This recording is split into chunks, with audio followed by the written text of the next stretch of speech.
오늘 읽어드릴 작품은 우리나라의 현대소설 자선의 계절입니다. 이번 작품 자선의 계절은 단편집 꽁지를 위한 방법소설에 포함된 단편소설로서 소설 속에서 이야기를 끌어가는 주인공인 나라는 인물이 아래층에 사는 여자와 층간소음 문제로 얽히게 되는데, 그런데 이 아래층 여자가 좀 미스테리한 구석이 있어요. 그리고 그런 그녀의 묘한 상황이 나의 호기심을 자극합니다. 과연 아래층 여자에겐 무슨 문제가 있는 걸까요? 끝까지 들어봐 주세요. 이제 낭독을 시작하겠습니다. 구독과 좋아요, 알람 설정은 좋은 컨텐츠를 만드는데 큰 힘이 됩니다.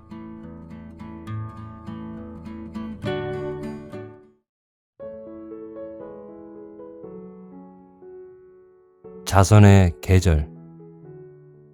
이진. 지상에서 가깝다는 건 꽤나 성가신 일이다. 딱히 문을 열어둔 것도 아닌데 온갖 소리가 무차별적으로 들려온다.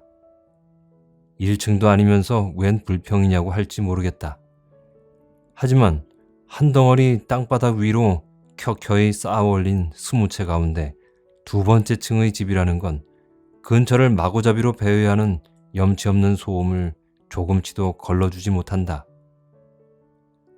뭐라 감사의 말씀을 드려야 할지. 해마다 저희 아파트 주민들 모두 어르신께 신세를 집니다 그려. 어딘지 모르게 과장된 인사말이 비위를 거스른다.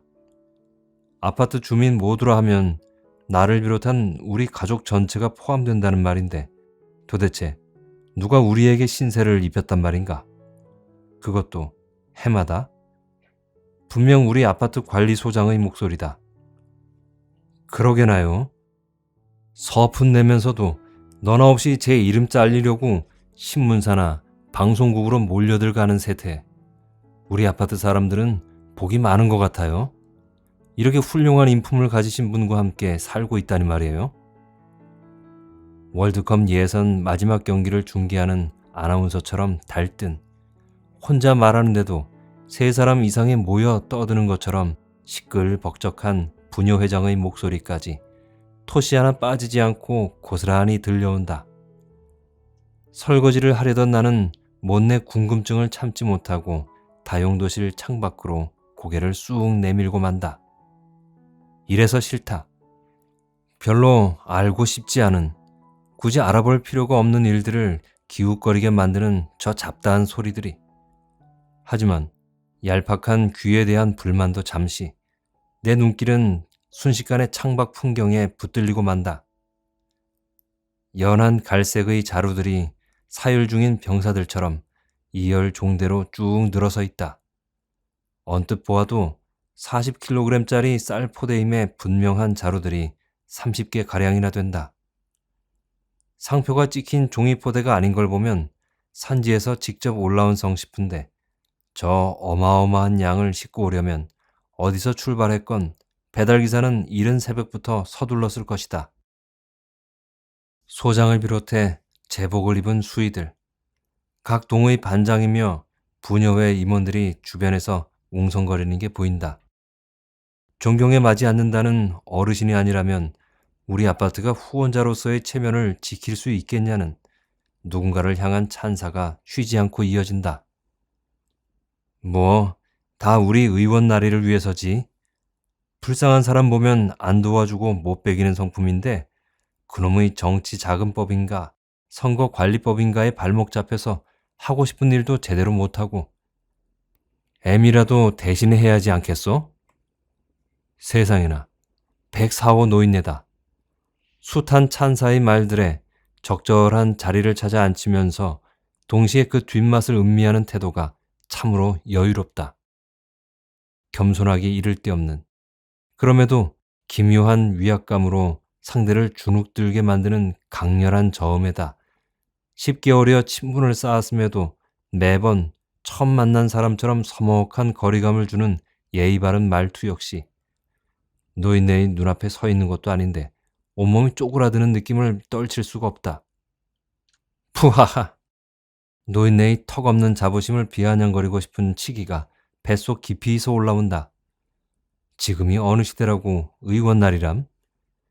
그까진 시의회 의원 경력이 뭐 그리 대단해서. 그럼요, 그럼요. 이런 어머님을 모시고 있으니 우리 시에서 나오기 힘든 삼선 의원까지 지내셨지. 때를 기다리고 계신 만큼 머잖아 국회의사당으로 입성하시겠지요. 사뭇 국가적인 차원으로까지 확정되는 아부의 말에 노인네의 기세가 더욱 등등해진다. 이따위 게 뭐 태수라고 내 살 좀 떼주는 일도 아니겠고. 구부정하던 어깨가 풀먹인 모시옷처럼 빳빳하게 펴진다. 그런데 뭔가 이상하다. 그 빳빳함 사이로 비어져 나오는 미세한 떨림.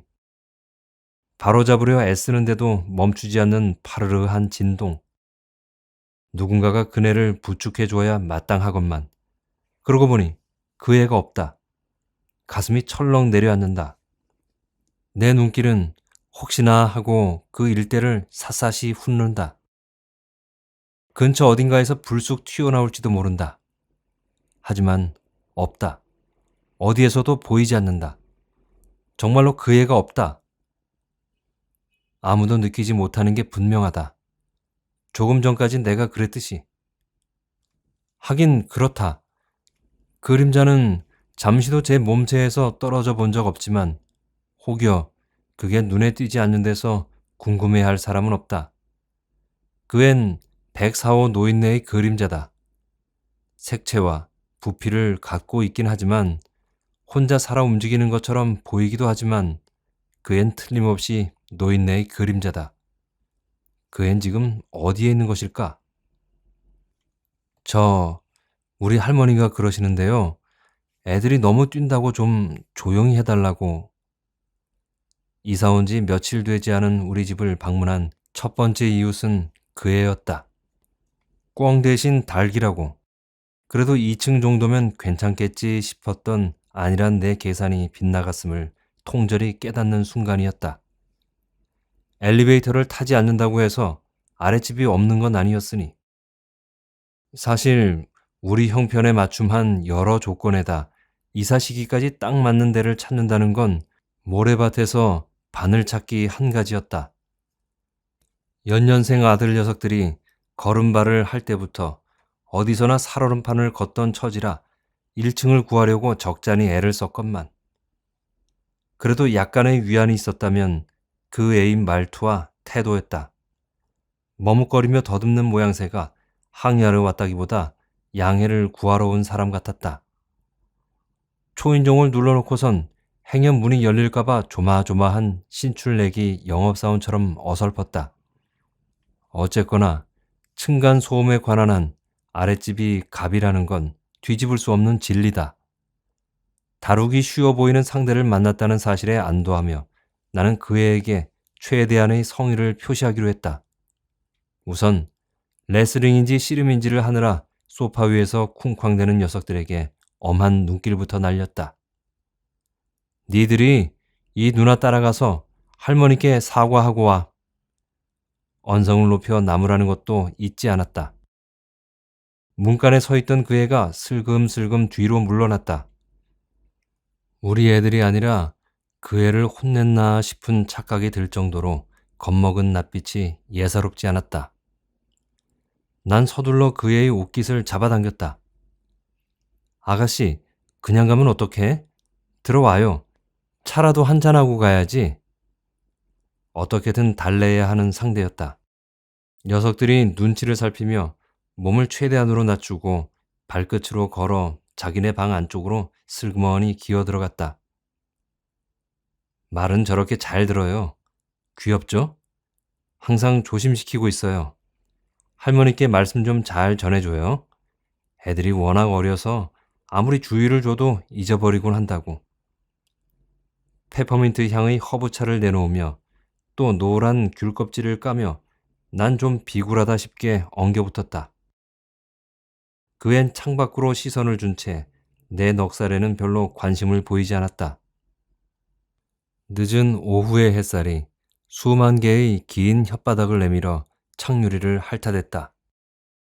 솜털 보송보송한 꽃눈을 잔뜩 매달고 선 목녀는 행여 하나라도 바람에 떨어질세라 몸을 웅크린 채 눈치를 살폈다. 어쨌거나 봄은 턱 밑까지 와 있음에 분명했다. 가봐야 하는데, 늦으면 안 되는데. 그 애가 중얼거렸다. 옅은 불안이 그 애의 찻잔에서 흐르르 피어올라 내 찻잔으로 미끄러져 들어왔다. 할머니가 기다리시는구나. 그럼 어서 가요. 정말 죄송하다고. 너른 아래양으로 헤아려 주시라고 꼭 전해줘요. 부탁해요. 계단을 타고 내려가는 그의 뒷모습에 대고 몇 마디를 더 얹으면서 난 조심스레 낙관적 전망을 점쳤다.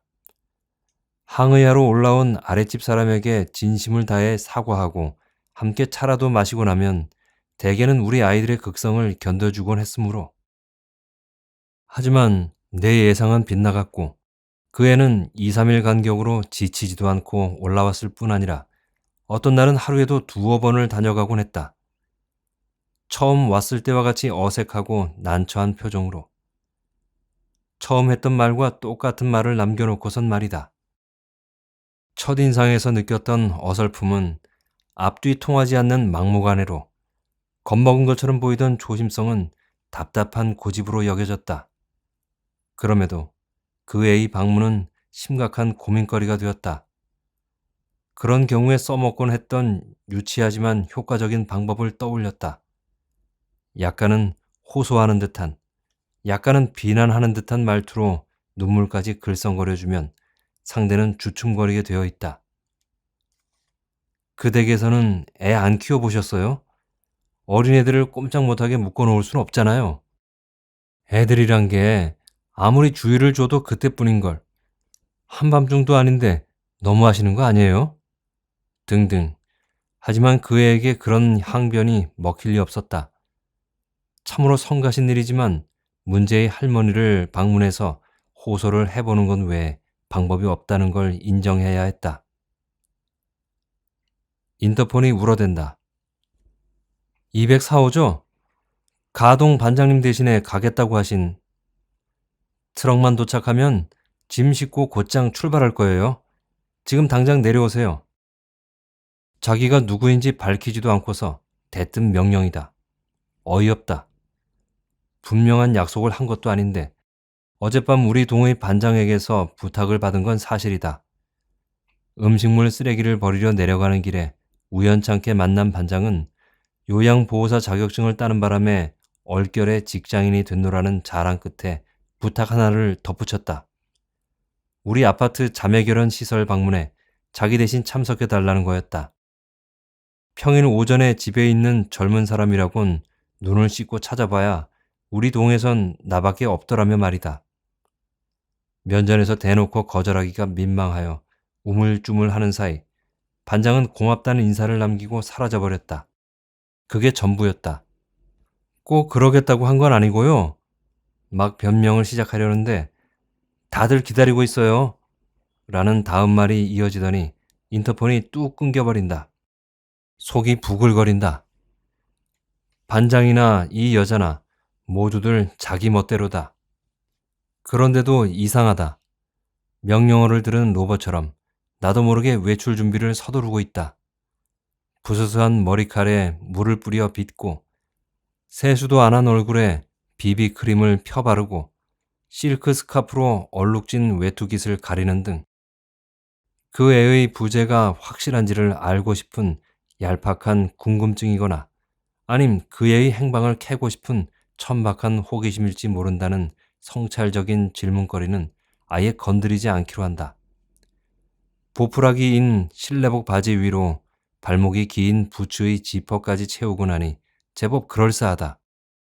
세련된 모자와 선글라스만 곁들이면 웬만한 모델처럼도 보일 것 같다.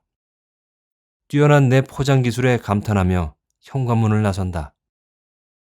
계단을 다 내려오자 지친 노새처럼 허연 입김을 내뿜으며 아파트 마당으로 들어서는 트럭 한 대가 보인다. 칠이 벗겨진 틈새로 벌건 녹이 앉은 군청색의 용달차다. 그것은 잠시 눈치를 살피더니 정렬한 쌀포대들 앞으로 주춤주춤 엉덩이를 들이민다. 달달거리는 엔진 소리가 멈추자 비음이 잔뜩 섞인 사내의 목소리가 겨울 아침의 한기를 가른다. 오메, 요렇게나 많이요? 지게차도 없이 요 많은 걸 나한테 실었다 펐다 하라고요? 그러다간 허리가 나가고 말지라. 마뜩자나 하는 기색이 역력하다. 심란한 표정으로 혀를 끌끌 차던 사내는 이걸 싣고 온 배달 차량을 처음부터 아예 예정된 장소로 보내지 않고 왜 자기를 불렀냐며 사뭇 짜증을 부리기까지 한다. 성탄절이 내일 모레인 만큼 오라는 데가 얼마나 많은데 이런 막노동까지 해야 하냐며. 따는 맞는 얘기다. 저 무거운 자루들을 올리고 내리는데 굳이 2번 일을 시킬 게 뭔가. 누구 하나 나서서 사내를 달래거나 그 불평을 제지시키지 않는다. 모두들 사내와 마찬가지로 쓸데없는 소모전으로 여기는지 모른다. 아파트 전 주민에게 확실한 물증을 보이려는 노인네의 과시욕과 허영심이 빚어낸 과도한 칭찬의 이면에 또아릿은 각자의 진실은 이런 식의 침묵을 통해 그나마의 자리를 지키는 것인지도 혹은 모를 일이다. 이보, 여기! 사내가 주춤한다. 늘 그렇듯이 노인네의 목소리엔 뭔지 모를 위압감이 서려 있다. 5만원권 지폐 몇 장이 노인네의 손끝에서 팔락거린다. 이 정도면 일당은 물론이고 기름값까지 충분하지 않겠소? 우리 검사 영감 사위님이 이런 일엔 아끼지 말라고 당부를 하곤 해서 말이지. 자부심과 오만이 한데 섞이고 동정과 멸시가 교묘하게 어우러진 노인네 특유의 표정이 분위기를 압도한다. 갑작스런 고요가 숨막힐 듯한 일시정지의 상태가 순간 스쳐간다.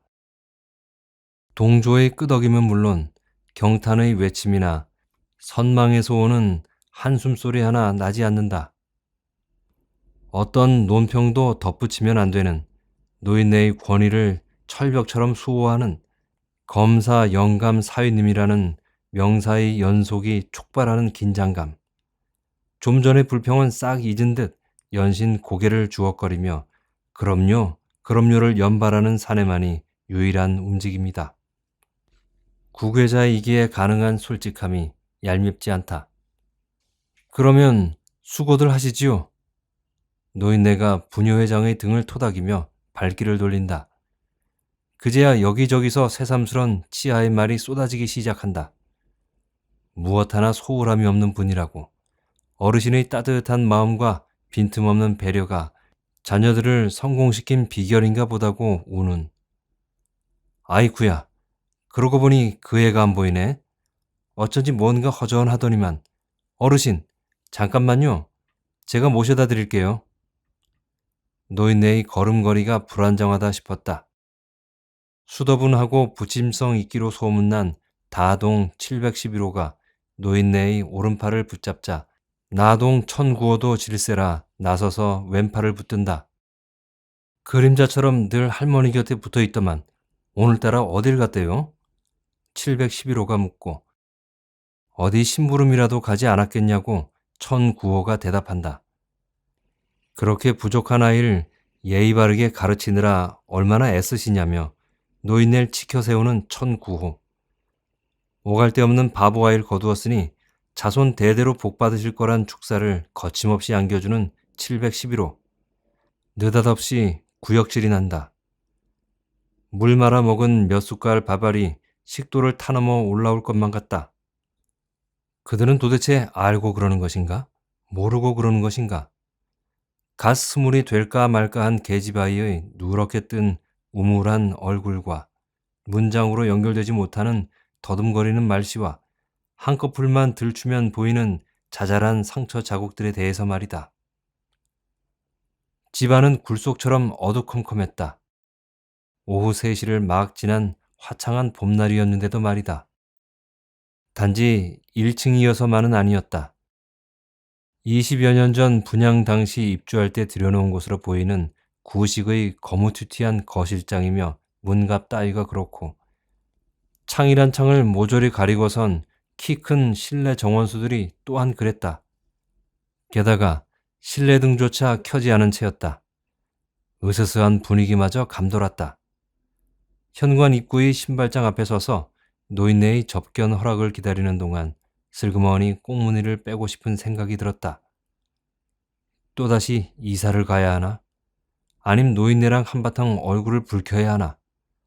고심한 끝에 엄마라는 이름값을 위해 기꺼이 납작해지기로 마음먹었으면서도 노곤한 봄날 한낮에 김치전이라 이웃지간의 정을 나누는 건 아름다운 일이지요. 그닥 즐겨 먹는 건 아니지만 불어 가져오셨으니. 노인네의 첫마디에 난 어디 쥐구멍이라도 들어가고 싶었다. 음료수 따위 무성의하게 사가느니 뭔가 정성을 들여야겠다 마음먹고 지진 부침기였다.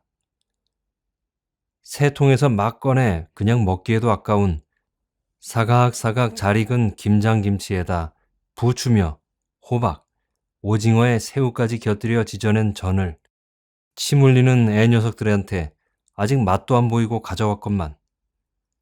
노인네는 내 표정이 굳어지건 말건 전혀 알 바 없다는 듯이 소파에 앉은 자세 그대로 그 애에게 형광등을 켜게 하고 차를 내오라고 시키면서 한편으론 내게 앉을 것을 권했다.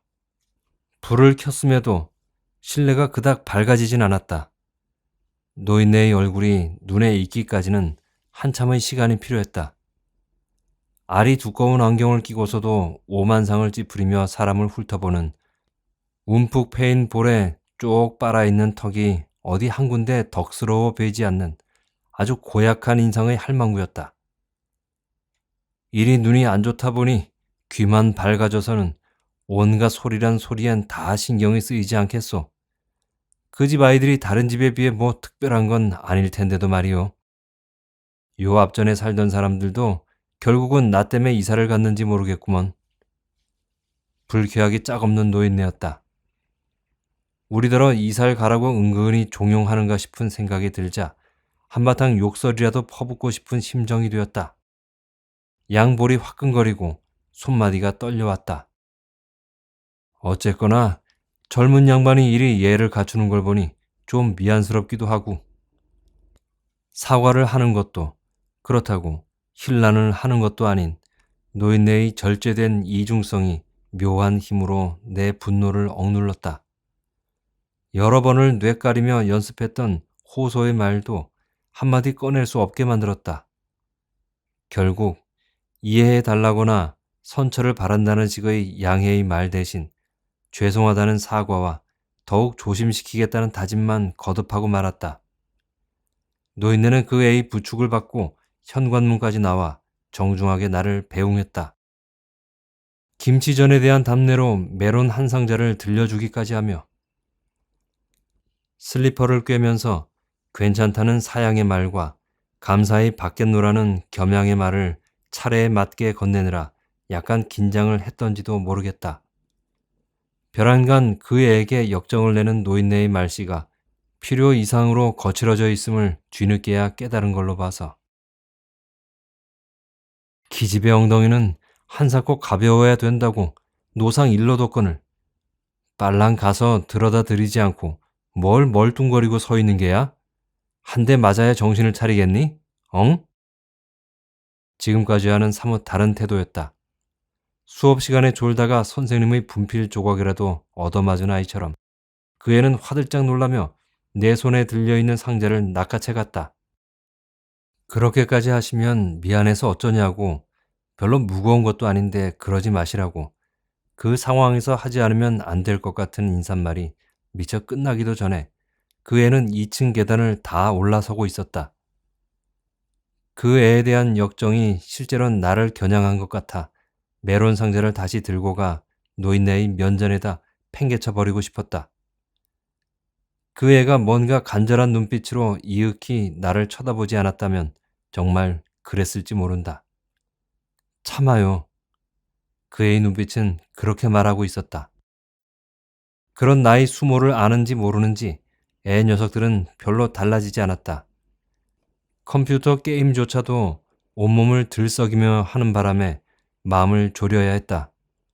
밖으로 몰아내봐야 기껏 한나절 어느 틈에 들어와 온 집안을 격투기장으로 만들면서 시도 때도 없이 그 애를 불러올리곤 했다.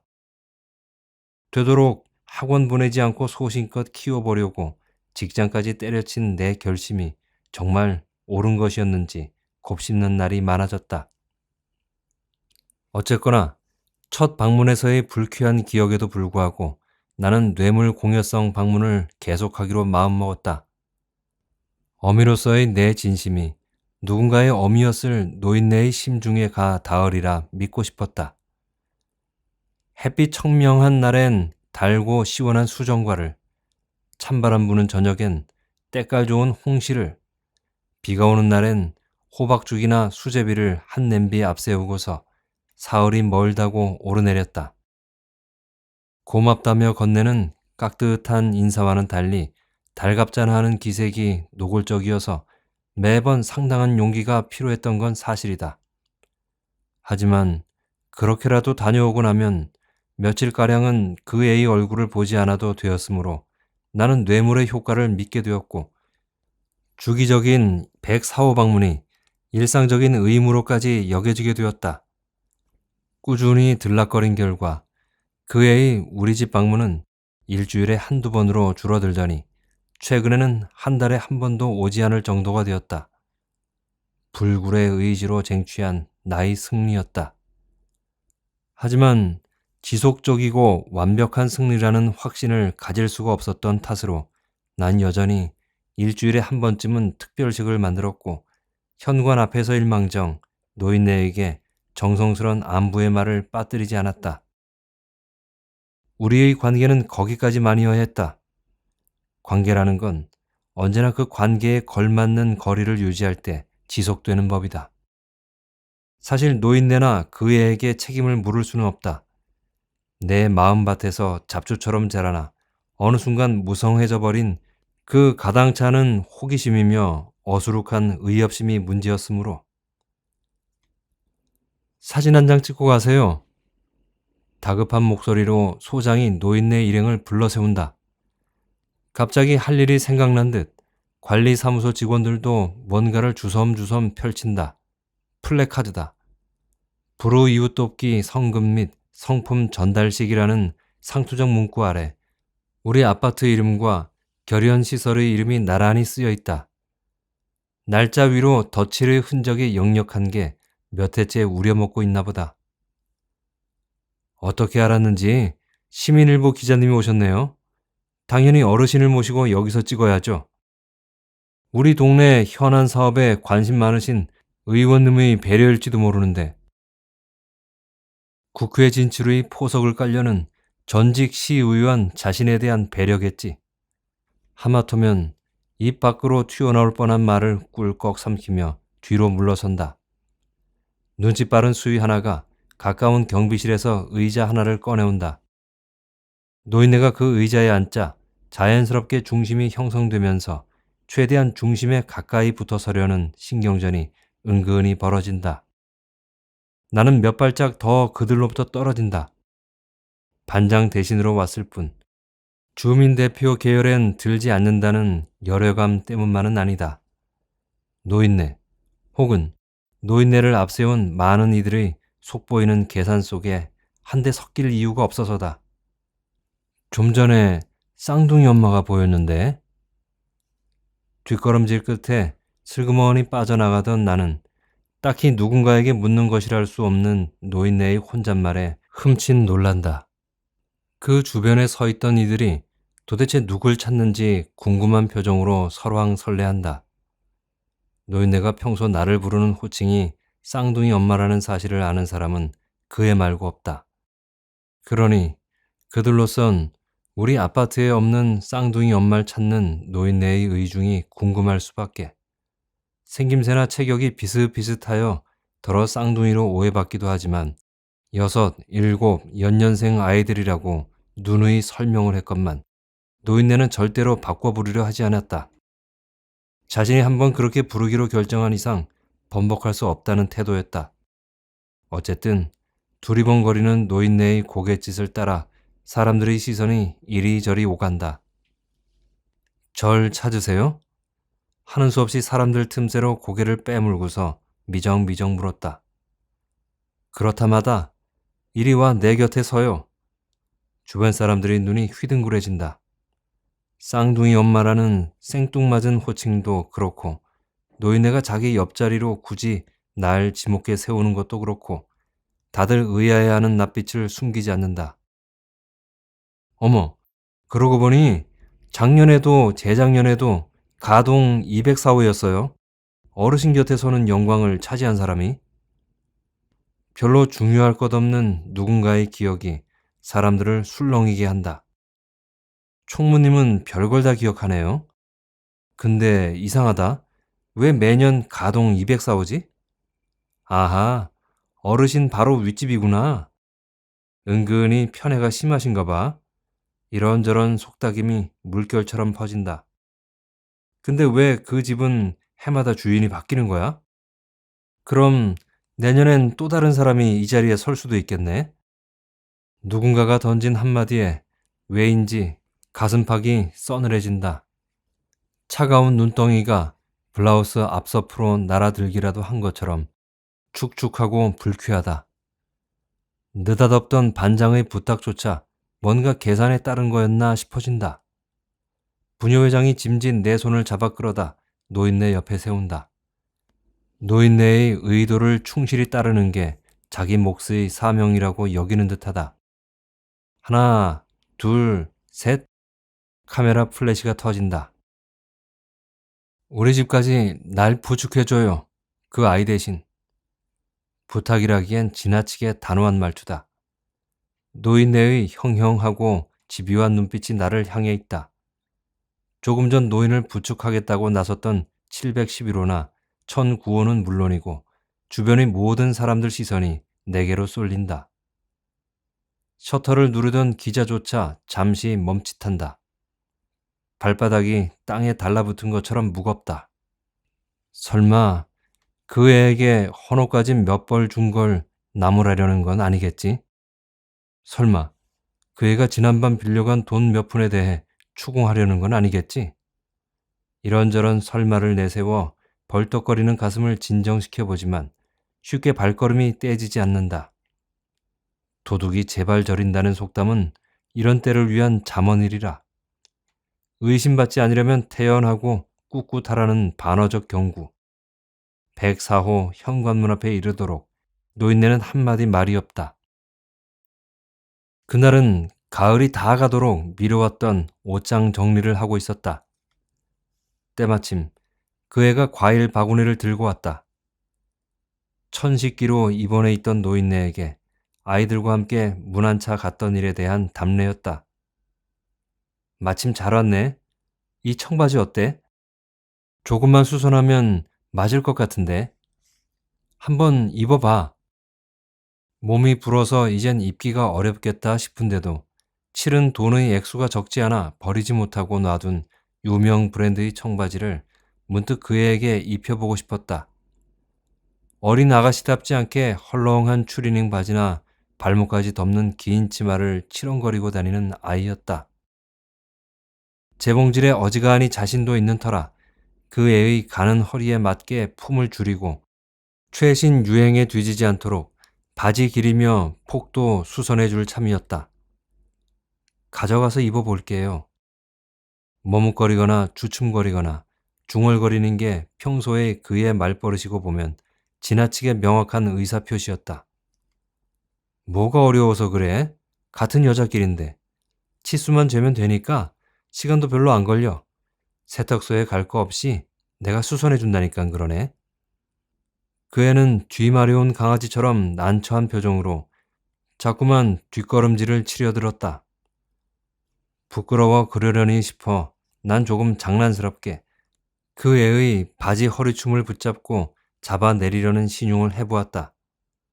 그래도 될 만큼은 친해졌다는 생각도 없지 않았다. 그 애가 악 비명을 내지르며 내 손을 사정없이 밀쳐냈다. 그리고는 거칠게 현관문을 열어젖히면서 뛰쳐나갔다. 민망하기 이를 데 없었다. 성추행범 취급을 당한 것처럼 불쾌하고 오욕스러웠다.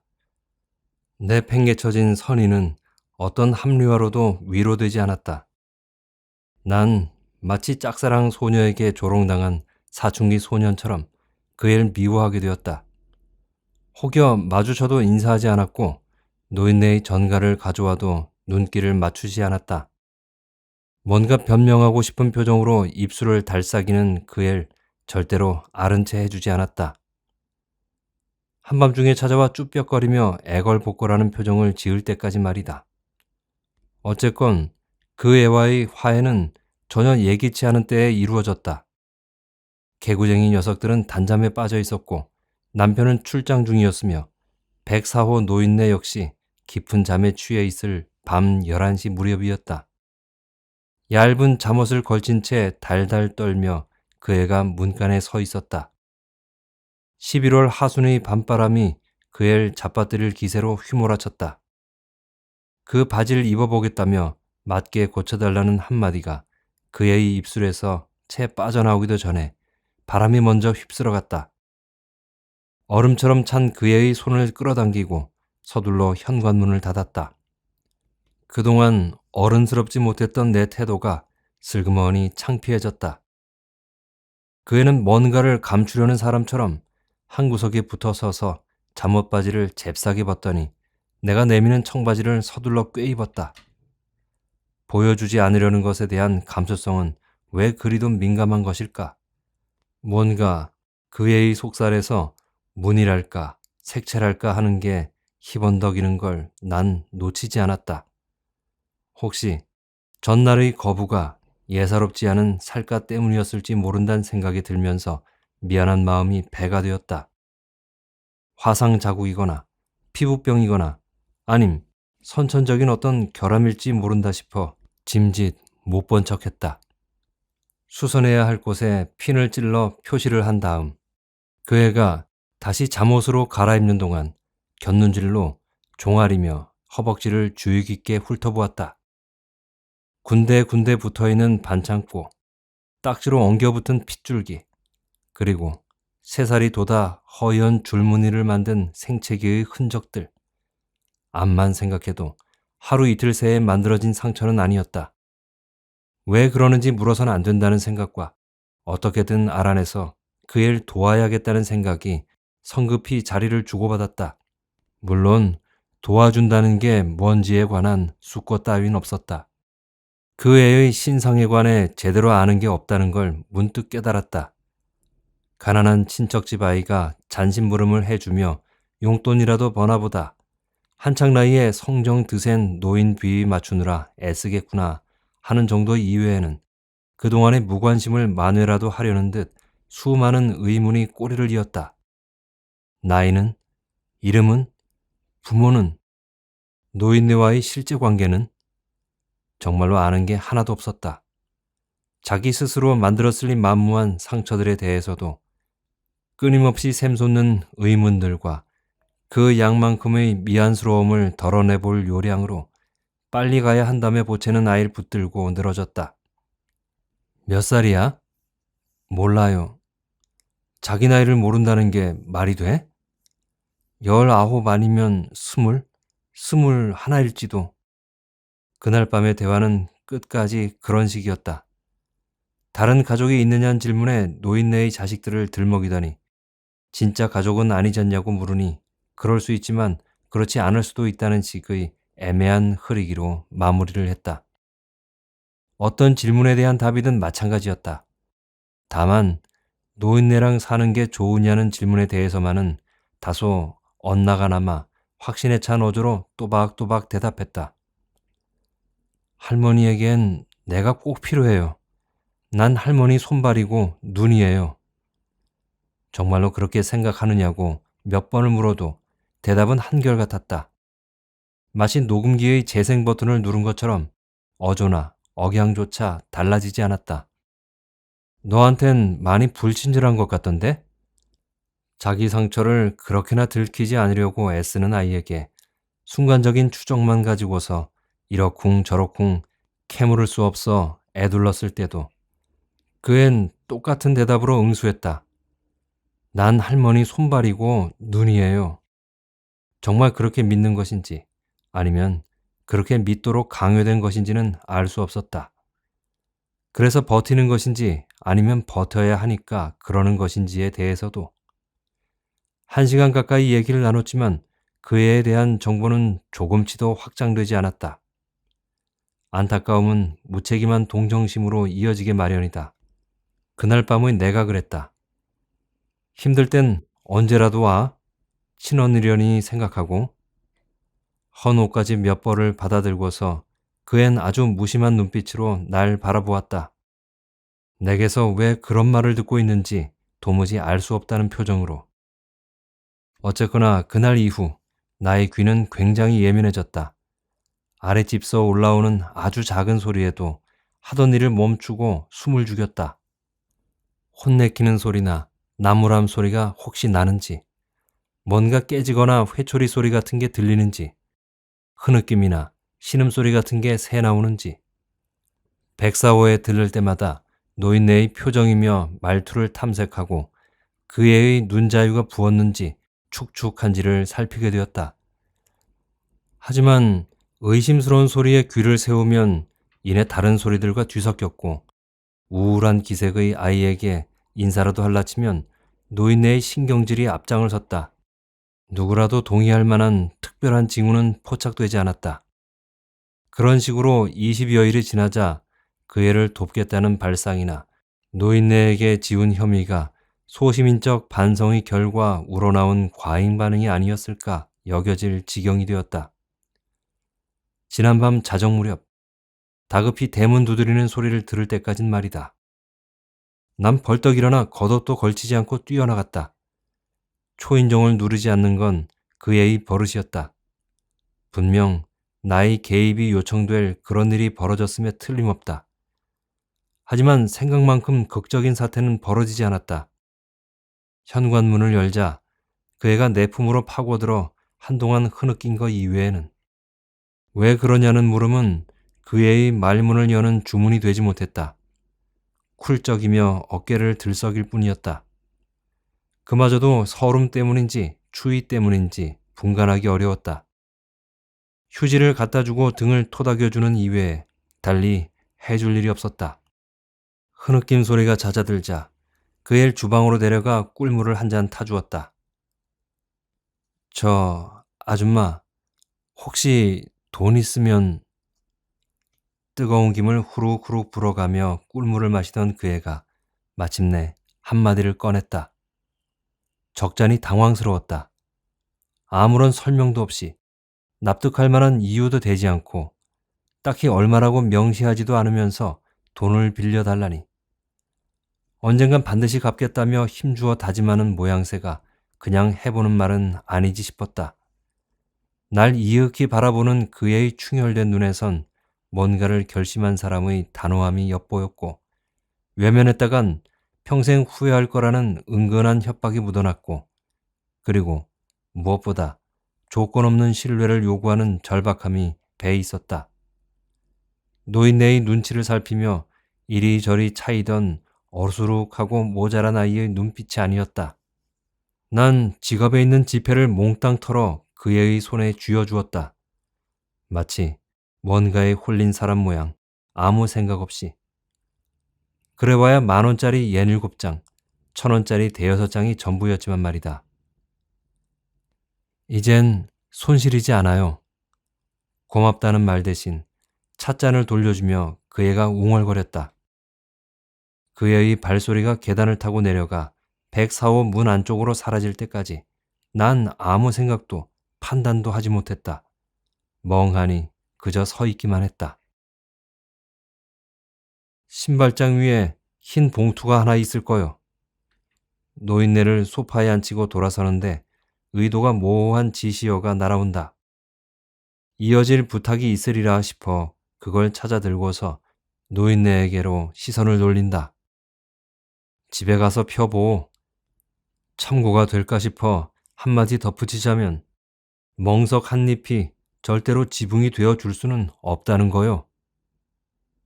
말마디 하나하나에 확실한 무게를 싣고 한 단어도 그냥 허술히 끼워놓고 있지 않음이 느껴지는데도 그 말의 의미는 구체적으로 잡히지 않는다. 그러고는 끝이다.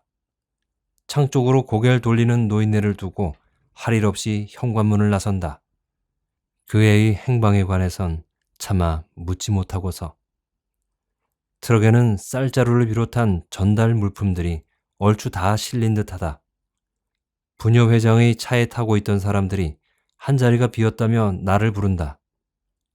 그 애 또 병이 도졌나 봐. 가출병. 그래봐야 며칠을 가겠어? 검사 사위 한마디면 그까진 어리숙한 기집애 찾는 거 식은 죽 먹기지. 이봐요 204호. 기집애한테 당했죠? 차비 정도는 얻어갔을 거 아니에요. 노인네가 유독 곰살맞게 굴 땐 뭔가 벼르고 있는 거라고요. 앞으로는 당신한테 더 지독하게 굴걸? 아마도. 모두들 밤사이에 무슨 일이 일어났는지 훤하게 아는 모양새다. 그 애가 모자란 것 같아도 여간 내기가 아니라며 불쌍해 보인다고 함부로 도와주면 안 된다고. 제 부모도 버린 아이를 거두어 기른 공로로 봐선 교육적 차원에서 혼 좀 낸 걸 가지고 학대니 뭐니 떠들어 우리 아파트 명예를 더럽힐 필요는 없다고. 거동 불편한 노인네에게 그 애를 붙여놓은 자식들의 효심을 우습게 봤다간 큰 코 다친다고. 그동안 내게 왜 한마디도 해주지 않았는지 궁금할 지경으로 말들을 쏟아낸다. 그들의 충고를 듣고 있자니 그동안의 내 노심초사가 한심한 탐정놀이로 밤잠을 설치게 했던 그의 애잔한 뒷모습은 맥락없이 눈물을 쥐어짜는 삼류 드라마의 마지막 장면으로 전락한다.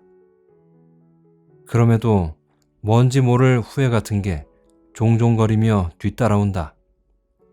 그 애한테 내 전화번호라도 가르쳐줄걸. 털목도리라도 둘러주고 굴러다니는 벙어리 장갑이라도 껴줄걸 그랬다 싶은. 혹시 노인네한테 봉투 안 받았어요? 정해진 순서에 따라 일이 진행되는지 확인하려는 사람들처럼 빤한 걸 숨길 필요는 없다는 표정으로 그들이 묻는다. 거부할 수 없는 힘에 이끌리듯 봉투를 들어보이자 누군가 그걸 가져다 입을 벌린다. 빳빳한 10만원권 수표 3장이 무릎 위로 떨어진다. 하여간 경우 바른 노인네야. 자기 집 허물은 자기가 덮는다. 뭐 이런 생각 아니겠어? 기집애야 늦어도 내일 모레면 잡혀올 테고. 어쨌거나 204호 아줌마, 하루 사이에 이렇게나 두둑한 이자를 받았으니 한턱 쏴요. 대단한 유머라도 들은 듯 모두들 깔깔거린다. 짜장면이 좋니? 수제비가 더 낫니? 하며 점심 메뉴 타령까지 늘어놓는다. 그 앤 순식간에 그들의 관심 밖으로 밀려난다. 차창 밖으로 희끗희끗 눈발이 날린다. 으깨진 밥풀 같은 초라한 눈송이들이 와이퍼 위로 내려앉으려다 황황히 쫓겨나곤 한다. 분명 히터가 켜져 있을 텐데도 오싹 한기가 든다.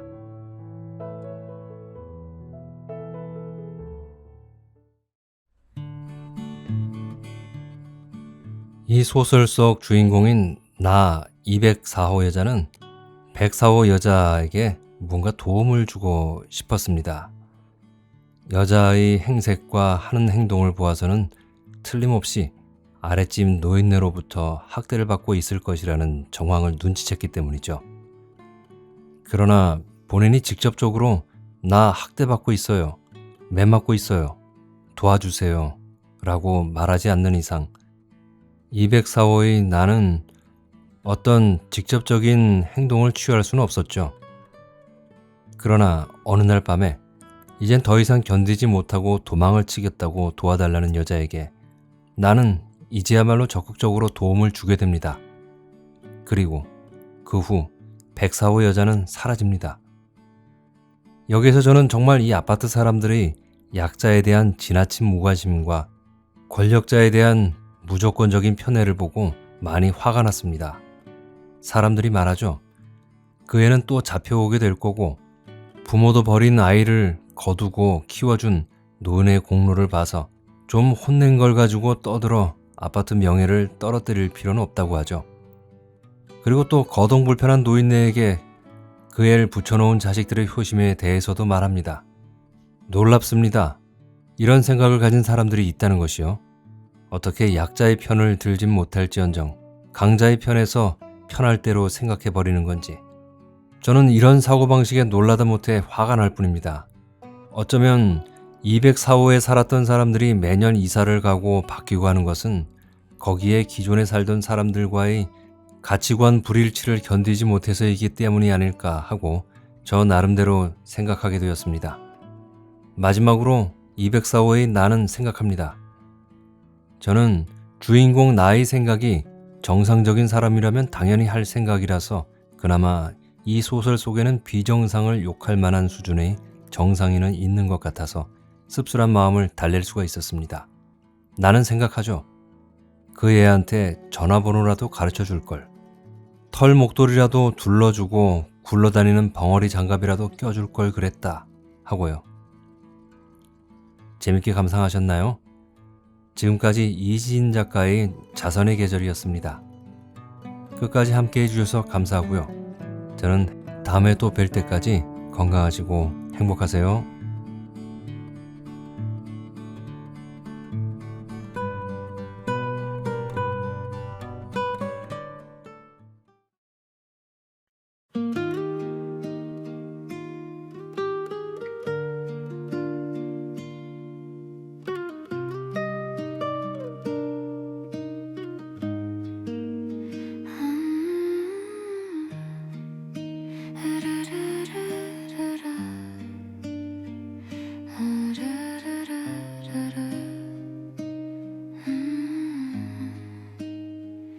늦은 밤 불빛 아래 조용히 걷던 그 거리 바람이 스칠 때마다 꽃잎이 내려앉아 어깨 위 작은 온기 닿을 듯 말 듯한 거리 아무 말 없이도 우리는 서로를 알고 있었어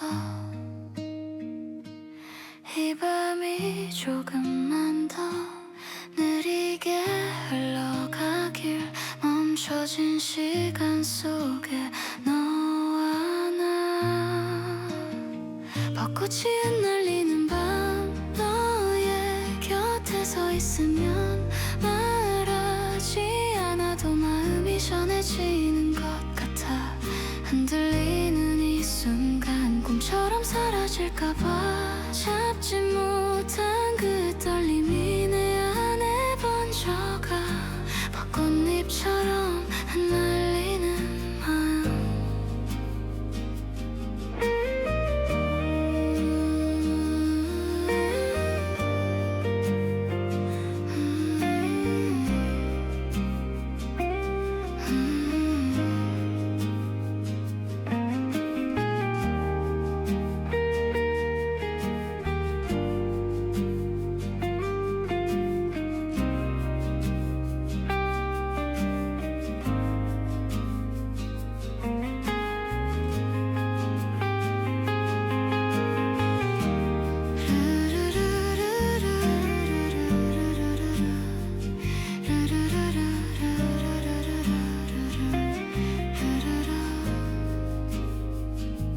스쳐 지나간 손끝 그 짧은 순간에도 수없이 많은 말들이 가슴에 머물러 웃으며 바라보던 너의 그 눈빛 하나 아직도 그 자리에 조용히 남아있어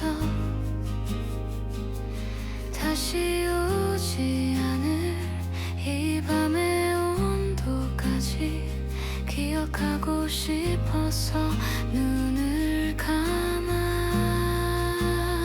벚꽃이 흩날리는 밤 너의 곁에 서 있으면 말하지 않아도 마음이 전해지는 것 같아 흔들리는 이 순간 꿈처럼 사라질까봐 잡지 못한 그 떨림이 내 안에 번져가 벚꽃잎처럼 흩날리는